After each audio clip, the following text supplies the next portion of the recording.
그러므로 주 안에서 갇힌 내가 너희를 권하노니 너희가 부르심을 받은 일에 합당하게 행하여 모든 겸손과 온유로 하고 오래 참음으로 사랑 가운데서 서로 용납하고 평안에 매는 줄로 성령이 하나 되게 하신 것을 힘써 지키라.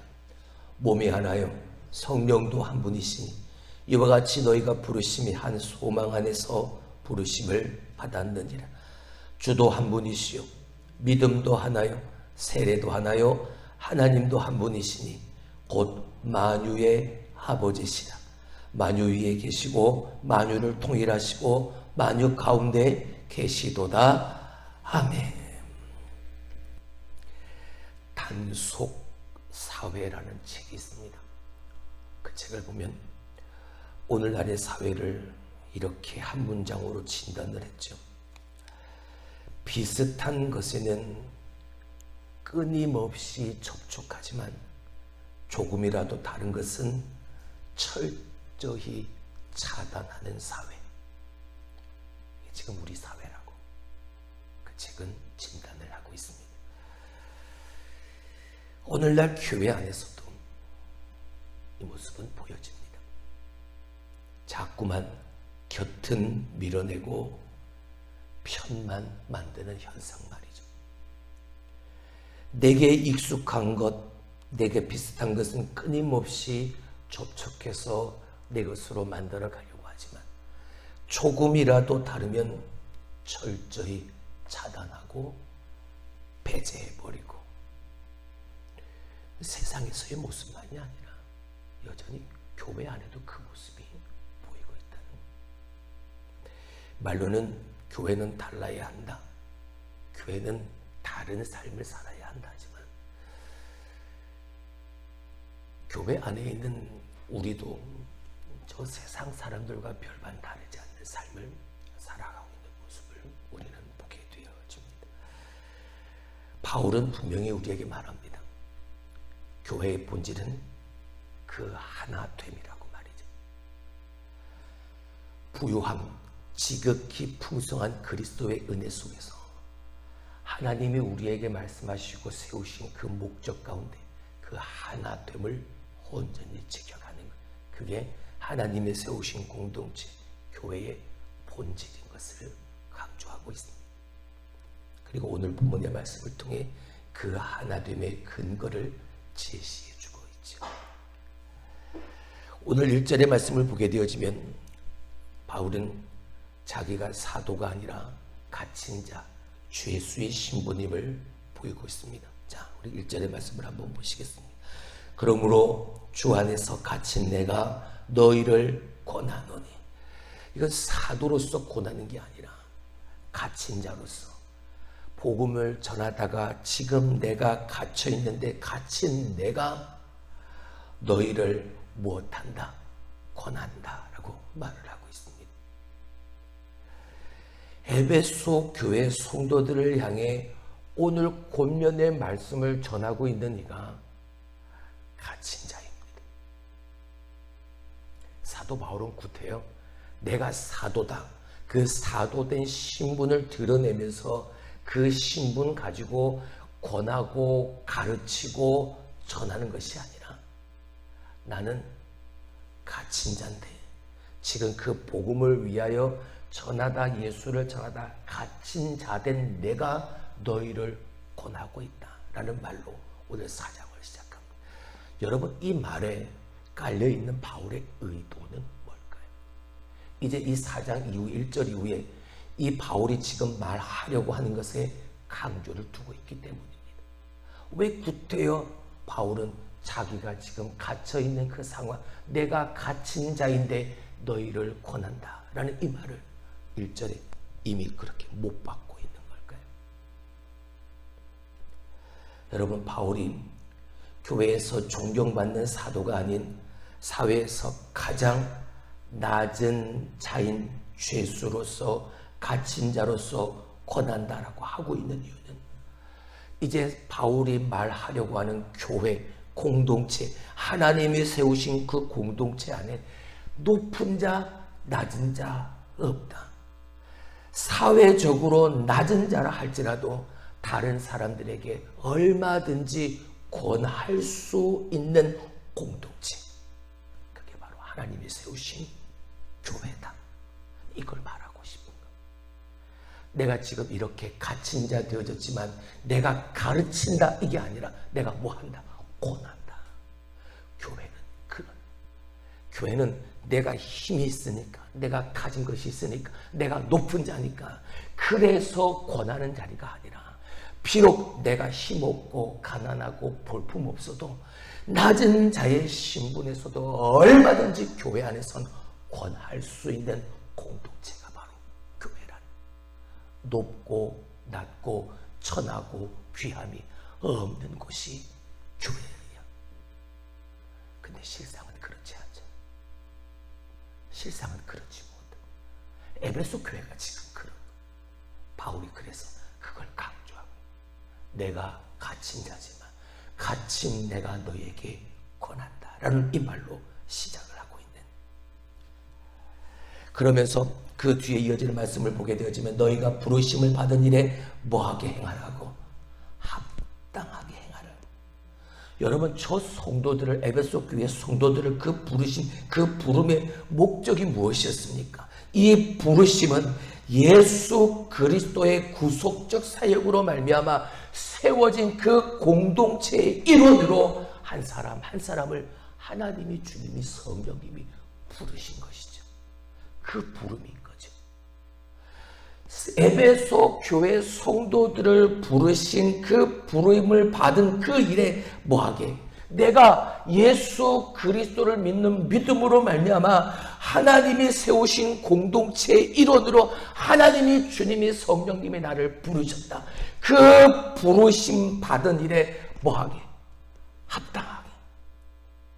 세상의 그 어떤 공동체의 구성원이 되는 것보다 하나님이 세우신 그 부름을 받은 공동체의 일원이 되어진 것, 이건 비교할 수 없는 영광스러운 일이에요. 할렐루야. 할렐루야.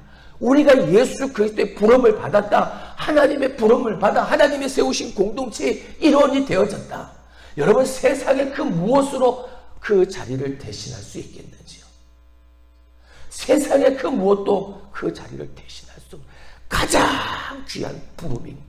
할렐루야. 저는 목사로 나를 부르신 하나님이 얼마나 감사한지 모릅니다. 하나님의 사람으로 나를 부르신, 우리를 부르신 그 하나님의 부르심이 얼마나 귀한지 모르겠어요. 그러니까 때로는 어렵고 힘든 길을 걸어가도 그 길 속에서 나는 그 하나님이 나를 부르신 그 목적을 생각하니까, 그 하나님의 마음을 생각하니까 그 속에서 감사할 수 있는. 오늘 바울이 그러잖아요. 바울이 지금 감옥 속에 갇혔어도 기뻐하라, 기뻐하라, 기뻐하라, 기뻐하라. 내가 기뻐하는 것처럼 너희도 기뻐하라 하는 그 이유가 어디에 있겠습니까? 바로 그거. 부르심을 받은 일에 합당하게 행하라. 성도는 이 영광스러운 일에 혼자 부름을 받은 게 아니라 함께 그 일을 이루어 가라고 부르심을 받은 존재들이 우리들이라는. 함께 부르심을 받았기에 그 부르심에 합당하게 지켜가야 하는. 할렐루야. 자, 그렇다면 그렇게 하나됨을 지켜가야 하는 우리에게 필요한 덕목이 이것이다 라고 바울은 가르쳐 줍니다. 2절 봅니다. 시작. 모든 겸손과 온유로 하고 오래 참음으로 사랑 가운데서 서로 뭐하라? 용납하라. 이게 하나님께서 우리를 부르신 그 부르심에 합당하게 공동체를 하나 되게 지켜가는 요건이 되어지고 조건이 되어지는 것이 덕목이라 말하고 있는. 겸손과 온유로 서로 대하라고 말합니다. 여러분, 예수님의 성품이 무엇인지요? 마태복음 11장 29절의 말씀에 보게 되어지면, 나는 마음이 온유하고 겸손하니 너는 내게로 와서 배우고 나의 멍에를 지라. 예수님은 마음이 온유하고 겸손하신 분. 온유하고 겸손하신 주님은 낮고 천한 종의 신분으로 그 형체로 성육신하여 이 땅에 오셨고, 그렇게 친히 섬김의 본을 보여주셨던 그 마음이요, 주님의 그 마음이요, 그 온유하고 겸손함으로 하고, 그리고 이어서는 오래 참음으로 사람 가운데서 뭐하라? 용납하라. 여러분, 저 사람과 내가 분명히 다른데 저 사람을 내가 받아들이고 이해할 수 있는 근본이, 이유가 무엇이겠습니까? 무엇으로 저 사람을 받아들일 수 있겠, 어떻게 용납할 수 있겠습니까? 저 사람은 분명히 나랑 다른데요.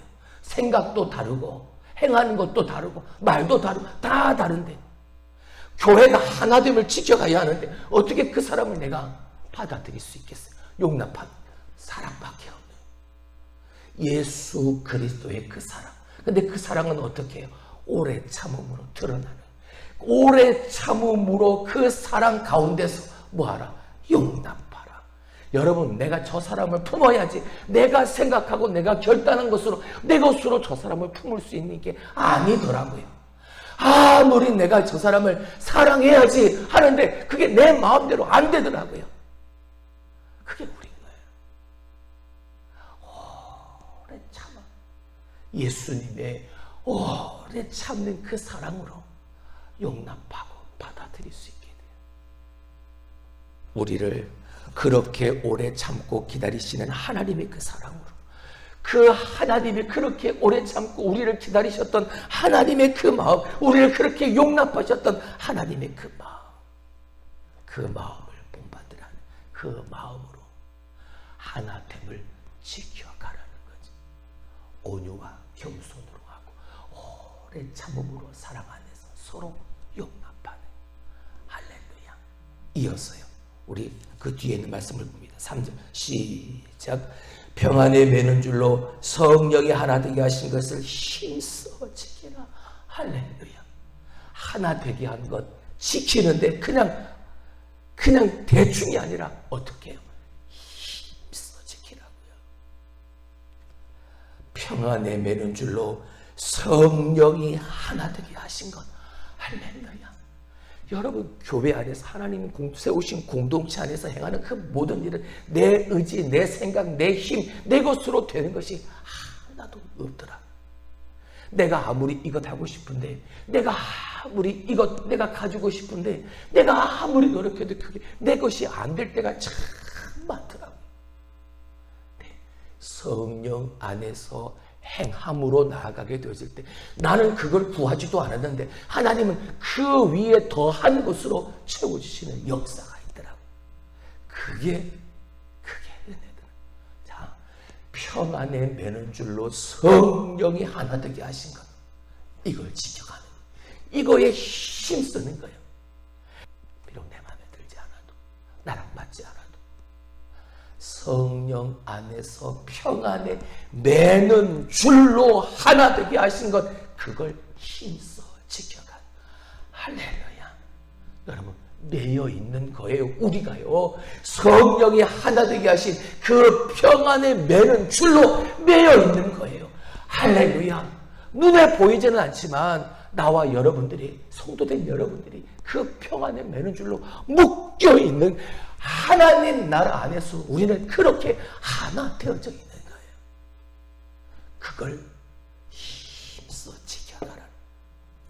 성령 안에서 하나님의 평화, 그 샬롬의 은혜 가운데 그 줄로 묶여 있는 그 관계를 힘써 지켜라 라는 어떤 그 과거의 시제나 미래의 시제가 아니라 지키라. 현재, 지금 계속해서 지속적으로 그것을 지켜가야 할 것을 강조하고 있는.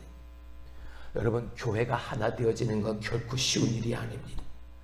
교회의 지체들이 마음을 같이 하여 같은 사랑을 가지고 힘으로 그 뜻을 다해서 온전히 힘써 지킬 때 비로소 그때 이루어진 하나됨이 되어진 진정한 하나됨. 그때야 비로소 얻을 수 있는 값진 열매, 그게 하나됨의 열매.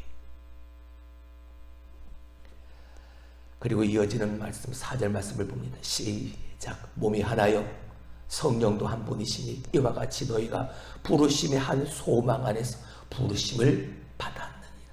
몸도 하나요 성령도 하나요 소망도 하나요. 5절 주도 한 분이시요 믿음도 하나요 세례도 하나요. 6절 하나님도 한 분이시니. 이 하나라는 단어를 7번이나 반복했었습니다. 그리고 몸, 성령, 그리고 소망, 주, 믿음, 세례, 하나님 다 다른 그냥 무의미하게 배열되어져 있는 것 같지만 삼위일체 하나님이 그 속에 곳곳에 자리 잡고 있지. 우리를 부르시고 우리를 구원하시고 우리를 창조하신 성부 하나님이 한 분이시다. 성자 예수 그리스도 그 구원의 사역을 이루신 예수님이 한 분이시다. 그 예수님이 우리에게 보내신 성령 하나님이 한 분이시다. 그러니까 그 하나님이 세우신 교회는 하나여야만 한. 여러분 교회의 분열은 그 하나님을 부정하는 심각한 죄인 거예요. 사도 바울은 이 교회의 연합을 위해서 그 교회가 하나 되어지는 것에 이 사도 바울은 모든 걸 다 내어 던졌습니다. 감옥에 갇혀서도 에베소 교회 하나됨을 위해 그렇게 강조하고 있으니 다 내어 던져. 우리도 이 바울처럼 교회의 하나됨을 지키기 위해 힘쓸 수 있기를 주님의 이름으로 축원합니다. 예수 그리스도 안에서 서로를 이해하고 서로를 포용하고 용납하려고 노력할 수 있기를 주님의 이름으로 축원합니다. 성령의 인도하심을 따라 예수 그리스도의 몸을 온전하게 세워가는 그런 교회가 될 수 있기를 주님의 이름으로 축원합니다. 여러분 우리가 잊지 말아야 할 것, 교회는 하나님의 우리에게 맡겨주신 포도원이라는 것. 우리가 이 교회를 욕망의 밭으로 삼고 각자 자기의 의견에 자기의 소견에 옳은 대로 자기가 원하는 그 씨앗을 심어버린다면 여러분 그 밭에서 나는 건 성령의 열매가 아니라 쓰디쓴 엉겅퀴가 날 수밖에 없는. 우리는 포도원을 맡은 선한 청직이어야지 포도원을 허무는 여우가 되어져서는 아니 돼. 우리가 선한 청지기로 하나님이 기뻐하시는 포도원을 가꾸어 가는 자 되기를 하나님이 원하시는 거지. 오늘도 평안에 매는 줄로 하나 되게 하신 그 성령께서 하나 되게 하신 온유와 겸손함으로 오래 참음으로 사랑으로 또 우리들의 교회를 온전하게 하나로 만들어 갈 수 있는 그 일에 쓰임 받는 여러분들이